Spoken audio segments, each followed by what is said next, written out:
Le Ciné-Club de Tuise, comme chaque mercredi matin, avec Patrick Laurent de la DH et avec Fernand Denis de la Libre Belgique. Bonjour tous les deux. Bonjour. Alors, bonjour. On a un petit peu fait notre liste de films, un petit peu notre marché avant de démarrer ce Ciné-Club de ce mercredi. Apparemment, il n'y a pas vraiment de mauvais films cette semaine. C'est mieux que la semaine dernière, hein, Fernand? Non, on en a même 2 très grands films cette semaine. Allez, on va voir. Patrick n'est pas tout à fait d'accord, je crois, sur le thème grand film. On va commencer par ce qui est sans doute le morceau de la semaine, c'est The Social Network. Le grand film pour les geeks, les nerds, non pour tout le monde maintenant, sur le fondateur de Facebook, c'est ça? That looks good. That looks really good. It's going to be online any second. Who should we send it to first? Just a couple of people. The question is, who are they going to send it to? The site got 2,200 hits within 2 hours. 1,000. 22,000. C'est ça, c'est l'histoire de Mark Je voudrais Zuckerberg. vous poser à tous les deux une question. Quand a commencé le 21e siècle? Moi, le 1er janvier 2001. Eh ben moi j'ai appris en ayant vu Social Network, ça a commencé en octobre 2003. Ah bon? Oui. La création de Facebook? Oui. D'accord. Avant ça, on n'était pas en... Non, parce que je crois que Facebook, c'est quelque chose qui a fait entrer... C'est une société qui a démarré le 21e siècle. Je veux dire, on ne communique plus au 21e siècle comme on a communiqué au 20e siècle. Et à cause de quoi? À cause de Facebook. Et ce film, il permet de comprendre la naissance de Facebook. Ouais, enfin, cela dit, toute l'humanité passe sur Facebook non plus. 500 millions. 500 millions de personnes, d'après ce qu'il dit. Un peu moins dans la réalité, mais à peu près. Ah oui, bon, je fais partie des autres. Moi aussi. Moi aussi. Et, ça me donne... Et après ça, je vais certainement pas entrer dans Facebook. Bon, alors, au niveau cinéma, qu'est-ce que ça donne? Mais ça donne un film de David Fincher, qui est quand même l'homme qui avait fait Benjamin Button, et puis Zodiac, et puis Fight Club, et puis c'est quand même un très grand, c'est quand même un très grand film, metteur en quoi, scène, ouais. qui réussit le prodige de faire un film absolument passionnant sur quelqu'un qui n'est pas vraiment filmable. C'est quelqu'un qui est toujours derrière un PC, ou qui a toujours un procès et qui tire tout le temps la gueule. Donc Oui, c'est quelqu'un qui n'a pas de vie, en fait. C'est extrêmement difficile, et c'est un film totalement palpitant. On reste vraiment 2 heures accrochés et on se demande...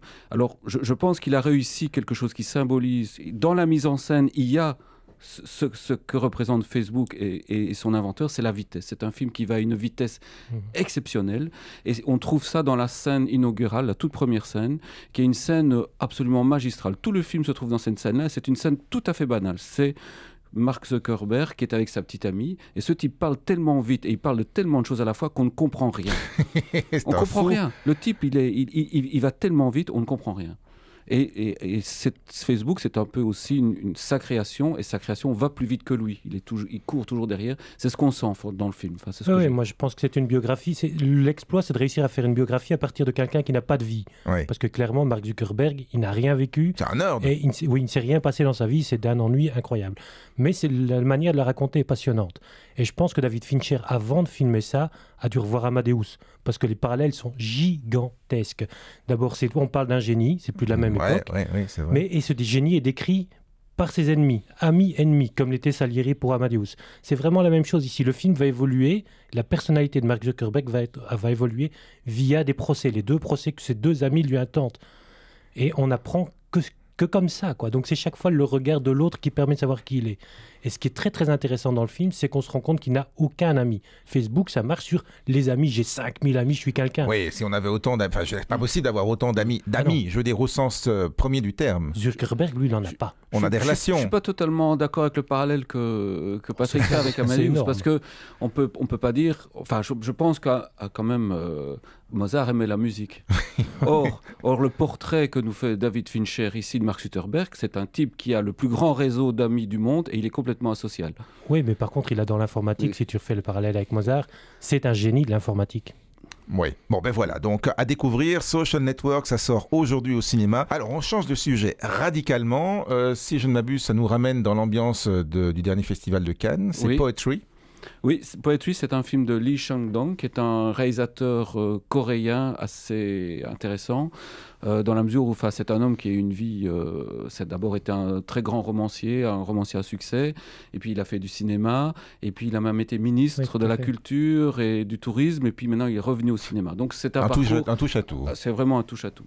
Et alors c'est une histoire assez fascinante, dans la mesure où c'est un mélodrame, et le pire des mélodrames, puisque c'est l'histoire d'une vieille dame qui élève son petit-fils, et on apprend que ce petit-fils est lié à un viol collectif, et et que la pauvre victime s'est suicidée. Donc la jeune fille s'est suicidée. Donc c'est vraiment quelque chose d'absolument horrible. C'est tragique. C'est tragique.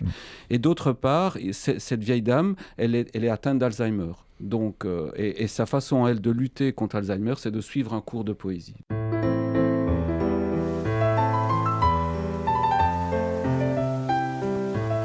시를 쓴다는 것은 아름다움을 찾는 일이에요. 우리 눈앞에 보이는 것들. 시를 한 편씩 써야 합니다. 써봐야 알게 돼요. 쓰지 않으면 몰라. Donc ce qui est assez formidable dans le film, c'est que c'est un film donc, très très très lourd en soi. Hein, le sujet est vraiment très très lourd, oui.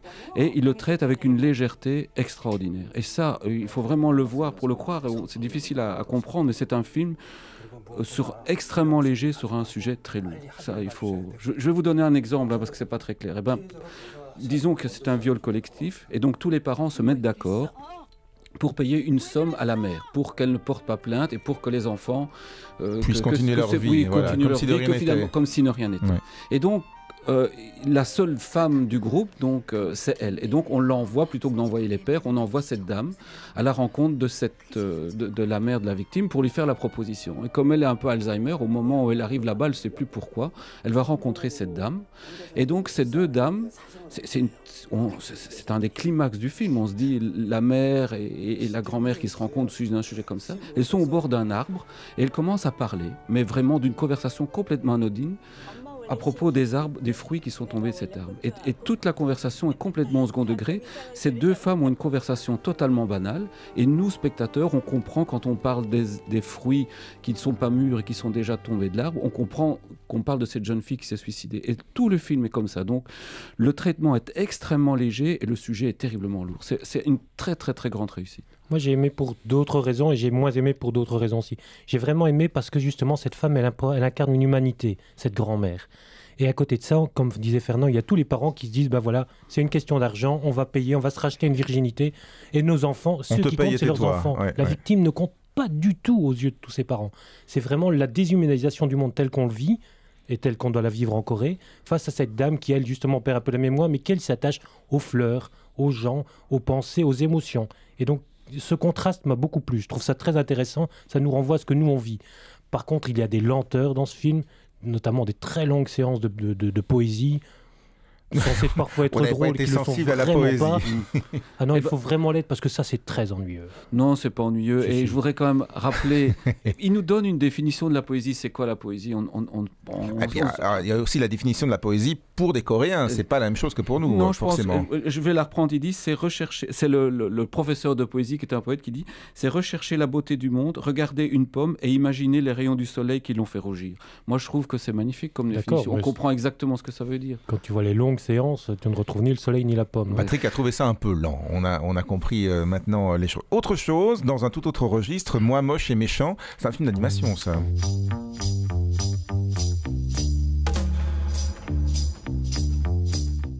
C'est un petit dessin animé sur en fait justement un personnage qui est censé être très très méchant, qui s'appelle Gru. Le nom est déjà assez drôle.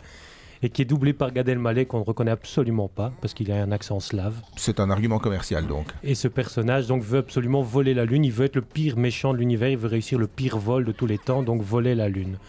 Mais il a un concurrent qui est tout aussi déjanté que lui, et qui est un peu plus inventif et un peu mieux financé.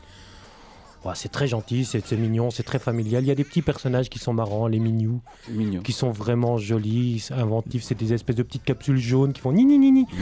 C'est assez sympa.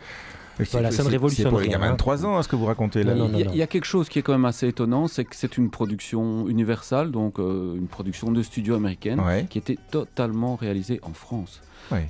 Et ça, c'est quand même... donc la production, toute la production, donc les deux réalisateurs sont français. Et donc, par exemple, moi je l'ai vu au Festival de Deauville, où ce film qui était le Festival du cinéma américain, et les deux, c'était une des plus grosses productions qui était là-bas. Finalement, les deux représentants du cinéma américain étaient deux Français. Donc c'était quand même assez amusant. Assez cocasse. C'est pas que pour les petits, c'est pas que pour les petits. Honnêtement, c'est pour la famille. D'accord. Oui, c'est très familial. The American, on terminera avec ça. Alors, bon, on en a un petit peu parlé. Patrick n'aime pas, mais moi je trouve, c'est vrai que si on dit que c'est un thriller, c'est effectivement un thriller qui n'est pas très réussi. You're American. I say, a working vacation. You have the hands of a craftsman. Le thriller s'intéresse à l'action, et ici en fait c'est un film d'Anton Corbijn. Anton Corbijn, c'est d'abord un photographe, et un photographe qui a beaucoup de style. Je ne sais pas si vous vous souvenez cette photo de Clint Eastwood en noir et blanc avec une gueule comme ça, une photo très très minérale, comme ça on dirait de la pierre le visage de Clint Eastwood. Et bien ça c'est Anton Corbijn, et donc il a vraiment un style, donc visuellement c'est très très réussi, et il fait un peu ce que Melville faisait dans Le Samouraï, c'est-à-dire qu'il s'intéresse à la personne.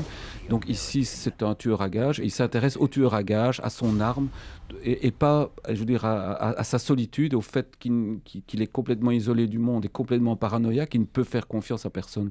Donc c'est pas tellement l'action qui compte, c'est le portrait psychologique de quelqu'un, le quelqu'un en question étant tout de même Clooney ici, qui montre l'étendue de Ah ses oui, mais ça on était capacités. déjà convaincus. Hein. Moi, je trouve qu'Anton Corbijn réussit l'exploit qu'on retient les décors, on trouve les décors très beaux. Dans un film où il y a Clooney, faut le faire. Mais pour le reste, on ne retient rien. C'est vraiment, comme dit Fernand, c'est vrai que c'est un portrait d'une personne tout seul. On a l'impression d'avoir vu ça 1000 fois. C'est pas captivant, c'est pas psychologiquement très riche. Bon, il y a ce tueur tout seul qui discute avec un prêtre ou avec une prostituée. Non, vraiment, c'est d'un ennui incroyable. Chacun fera sa religion en la matière. Donc, merci à tous les deux, à la semaine prochaine. Derrière.